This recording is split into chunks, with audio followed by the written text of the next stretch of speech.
Nous allons faire une information sur le maintien dans l'emploi des handicapés et des acteurs qui travaillent à maintenir les personnes en situation de handicap dans l'emploi. Je reçois Maria Rousseau de Cap Emploi ici dans le Nord-Pas-de-Calais, à Marc-en-Barreuil.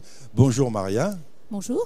Alors, est-ce que vous pouvez nous expliquer comment Cap Emploi intervient dans l'entreprise pour maintenir des situations en personnes de handicap, quelle que soit la raison, parce qu'il y a eu un accident de la vie, parce qu'il y a eu une maladie, et qui sont dans l'entreprise et qui peuvent ne plus être aptes à leur poste de travail et qu'il faut soit leur réadapter, soit faire des aménagements ou que l'entreprise doit se mettre à jour pour garder ses salariés pour qu'il n'ait pas une double peine du handicap survenu et de la perte d'emploi.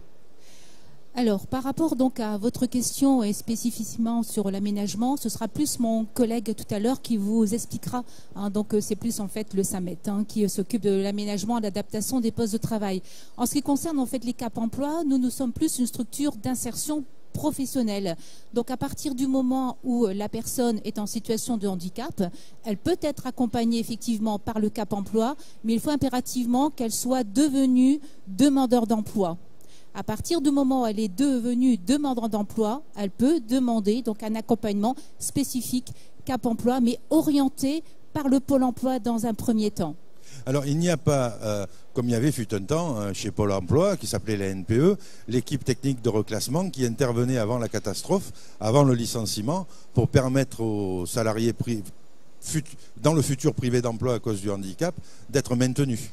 Alors, mais si, ce sera le SAMET qui interviendra. En fait, nous pouvons être sollicités soit à l'initiative de l'employeur, à l'initiative donc du salarié, voire même par le médecin du travail, qui peut solliciter donc le SAMET de notre structure. Donc, en fait, moi, je représente Emploi Handicap Grand Lille, qui est situé à Marc-en-Barreuil. Donc, nous avons un SAMET en interne avec des ergonomes qui se déplacent au sein des entreprises et qui peuvent justement intervenir en cas de soucis de réorientation, de reconversion. Et donc, nous, le Cap Emploi, nous interviendrons après. Alors vous intervenez après. Donc je suis handicapé, je sors de mon entreprise puisque j'ai été licencié pour inaptitude. Quelles sont les démarches que je dois faire en arrivant chez vous et comment vous allez prendre mon cas en compte pour me remettre dans l'emploi le plus rapidement possible ?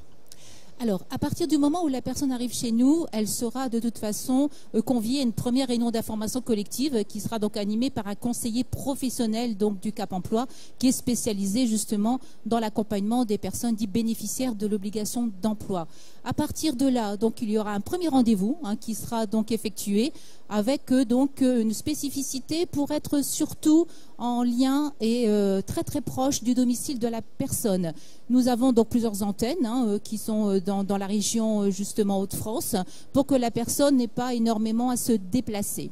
Donc premier rendez-vous avec un conseiller, donc pré-diagnostic qui sera effectué par celui-ci en fonction donc de sa situation, de son handicap, de ses compétences, de ses aptitudes. Il y aura donc tout un accompagnement qui va être mis en place, qui peut durer 3 mois comme il peut très bien durer 3 ans, puisque le conseiller va, en fonction donc de ce diagnostic, mettre en place soit une complète reconversion professionnelle, donc forcément ça va passer en fait par différentes étapes de découverte de nouveaux métiers, de bilan de compétences, de formation également. L'objectif étant bien entendu pour nous de remettre cette personne à l'emploi. Alors, vous nous parlez là spécifiquement de ce qui se passe ici dans les Hauts-de-France ou Nord-Pas-de-Calais. Je ne sais pas comment est organisée la structure Cap Emploi aujourd'hui. Ce qui veut dire qu'il peut y avoir des différences entre les structures selon les régions. Alors non, pas du tout. En fait, l'offre de service est nationale. Nous sommes une centaine de Cap Emploi au niveau donc France et Dom-Tom qui a exactement la même offre de service puisque c'est une offre de service qui nous est donc amenée par la GFIP dans un premier temps pour l'accompagnement des entreprises privées et associations, puisque c'est l'un de nos financeurs, de toute façon la GFIP, également le FIPHFP, qui lui donc est plus l'accompagnement des fonctions publiques. Nous avons également un financement Pôle emploi, qui nous délègue l'accompagnement donc des personnes reconnues de travail handicapé, puisque nous n'avons pas la totalité des personnes reconnues, puisque le Pôle emploi accompagne également des personnes en situation de handicap. Mais l'offre de service donc est nationale. Certaines spécificités peuvent bien entendu arriver d'un Cap Emploi à un autre en fonction de certaines actions ou événements que nous pouvons mettre en place ici au sein de la région. Alors, quels sont ces événements qui sont mis en place ici dans les Hauts-de-France? Alors, en ce qui concerne notre Cap Emploi au niveau de Marc-en-Barreuil, donc pour, je dirais, appuyer... On parle de Marc-en-Barreuil et pas de Hauts-de-France. Alors, Marc-en-Barreuil, alors, par rapport à Emploi Handicap à Marc-en-Barreuil, nous mettons en place régulièrement, tout au long de l'année, pour aider et accompagner les personnes recueillies travailleurs handicapés, des job dating, des speed recruit, différents ateliers pour pouvoir les conseiller dans leur recherche d'emploi, dans leurs entretiens d'embauche. Nous, bien sûr, nous sollicitons en parallèle les employeurs également pour pouvoir démystifier le handicap. Nous participons également à des forums emploi spécifiques handicap et nous sommes en partenariat et en collaboration avec tout un ensemble de partenaires et d'employeurs dans le cadre de la semaine nationale donc pour l'emploi des personnes handicapées qui est donc la 3e semaine du mois de novembre. Alors, deux choses. La première, à partir de quand est-on reconnu travailleur handicapé ou en situation de handicap? Est-ce qu'il suffit d'avoir été licencié pour inaptitude par la médecine du travail? Ça, c'est le premier point. Et deuxième point, est-ce que vous sentez la mentalité des employeurs évoluer par rapport à l'embauche de personnes en situation de handicap? Oui, je vois quand même une évolution. Là, ça fait une dizaine d'années que je travaille au Cap Emploi. Je vois quand même une évolution. Alors, bien sûr, la loi est là, forcément. Les employeurs de plus de 20 salariés, comme vous le savez, ont cette obligation d'emploi.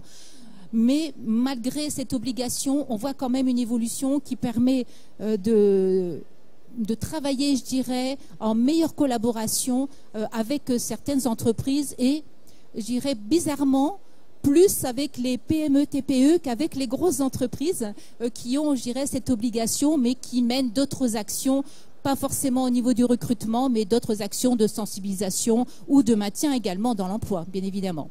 Alors, ma première question, c'était à partir de quand est-on reconnu comme en situation de handicap? Alors, à partir de quand? En fait, tout dépend de la situation de la personne. La personne qui a un souci de santé, qui estime qu'il est en difficulté dans sa vie personnelle ou dans sa vie professionnelle, il peut donc monter un dossier auprès de la MDPH, donc qui est la maison départementale des personnes handicapées, anciennement la Cotorep. Donc ici, nous avons une structure qui est à Villeneuve-d'Ascq. Donc la personne monte tout un dossier, appuyé bien sûr par un dossier médical qui va permettre donc à dire à la commission, puisque c'est la CDAPH, c'est la commission départementale qui se réunit, qui va valider ou pas l'obtention de cette reconnaissance. Il y a donc certaines pathologies qui ont été donc validées depuis la première loi et d'autres qui sont venues s'y ajouter depuis la loi 2005, la déficience psychique également qui est venue arriver depuis cette dernière loi. Ce qui veut dire que ce n'est pas parce qu'on a été déclaré inapte par la médecine du travail qu'on peut être reconnu en situation de handicap par l'ex-Cotorep, la MDPH. Il n'y a pas d'obligation. De toute façon, c'est à l'initiative de la personne. C'est à la personne de faire un choix, de dire oui, je fais la démarche administrative d'aller me faire reconnaître. Il n'y a aucune obligation, bien entendu. C'est sûr qu'on va conseiller à cette personne de faire cette démarche parce que de toute façon, ça ne peut être qu'à plus. Ça lui permettra déjà d'avoir un accompagnement spécifique par un Cap Emploi de son secteur. Ça permettra également d'être prioritaire par rapport à certains types de contrats, par rapport à certaines formations. Voilà, en fait, on essaye de conseiller vivement à ces personnes de faire cette démarche et ne pas rester également seules dans leur recherche d'emploi. En conclusion, je dirais, si vous êtes en situation de handicap, ne le cachez pas, ne pensez pas qu'un employeur va ressentir un frein pour vous embaucher. Vous aurez l'aide de Cap Emploi, les mentalités évoluent et il faut se déclarer. Il faut se déclarer parce que l'employeur aussi, en embauchant des salariés en situation de handicap qui peuvent ne pas être visibles, ne pas être un élément qui empêcherait d'accomplir votre contrat de travail, mais peuvent aider aussi les employeurs à percevoir certaines subventions, certaines aides qu'ils n'auraient pas si vous ne le déclarez pas. Tout à fait. Donc pour vous donner peut-être quelques chiffres au niveau donc de la région de France, pour l'ensemble des Cap Emploi en 2016, nous avons accompagné plus de 25 000 personnes. Donc 25 000 personnes accompagnées par l'ensemble des 7 Cap Emploi de la région de France, dont plus de 8 000 nouvellement accompagnés. Nous avons accompagné plus de 12 000 employeurs et 29% en fait étaient des nouveaux employeurs. Nous avons récolté plus de 4600 offres d'emploi, ce qui veut dire que n'hésitez pas justement aux personnes de venir être accompagnées par les Cap Emploi. Nous travaillons en partenariat, nous avons une convention de coopération avec les pôles emploi également, mais ça nous permet également de récolter des offres d'emploi supplémentaires pour pouvoir aider et accompagner au mieux les personnes qui arrivent chez nous. Alors quand vous dites accompagner, parce que ça c'est bien de le préciser, est-ce que accompagner ça veut dire vous avez trouvé un emploi pour ces personnes? Tout à fait. En fait, c'est le rôle des conseillers chez nous, aussi bien donc du pôle. En fait, nous avons deux pôles, un pôle accompagnement des personnes et un pôle accompagnement des employeurs. Nous sommes bien entendu complémentaires. Donc, les personnes qui sont suivies par les conseillers vont être également accompagnées dans leur recherche d'emploi. Le pôle entreprise vient en appui, vient en plus, puisque ça nous permet d'être en contact régulièrement avec les différents employeurs, de récolter les offres, de les proposer bien entendu aux personnes qui sont accompagnées au sein de notre structure, mais également de faire des appuis de candidature. Je vous le disais tout à l'heure, les job dating, les speed recruit, en fait, permet d'avoir surtout une rencontre, donc un entretien entre une personne que nous accompagnons et un employeur. Ce qui n'est pas toujours facile quand la personne est seule. Donc nous, on permet justement de faire ce lien. Alors, n'ayez pas une triple peine, c'est-à-dire le handicap qui peut survenir à tout moment de la vie, la perte de votre emploi et en plus la solitude. Ajoutez la solitude dans les démarches et dans la recherche, dans le labyrinthe que sont aujourd'hui toutes les obligations administratives, les aides, etc., en plus de la maladie ou du handicap que vous pouvez avoir, pourrait fortement hypothéquer même votre santé encore plus. Donc, n'hésitez pas à contacter les pôles emploi. Alors, un site internet pour ça ? Alors, le site internet, moi je peux vous donner celui d'Enfants Handicap Grand Lille, puisque donc nous c'est www.emploi-et-handicap.fr. Nous avons également mis en place cette année un job board où nous diffusons également des offres en ligne. Donc n'hésitez pas d'aller visiter notre site. Vous aurez donc la totalité de l'accompagnement qui est expliqué, mais également les offres. Donc vous pouvez très bien donc télécandidater. Voilà. Et donc appelez-nous également, appelez notre standard, bien évidemment, si vous avez besoin d'informations supplémentaires. Merci beaucoup, Maria. Merci à vous. Et on va se retrouver sur une autre vidéo. On va essayer de décrypter comme ça, quelquefois, tous ces acronymes qui sont un peu hermétiques et qui vont vous permettre de connaître le rôle de la SAMET, la GFIP et de tous ces mots que vous entendez ou pas pour vous expliquer à quoi exactement ils servent et comment vous pouvez les utiliser.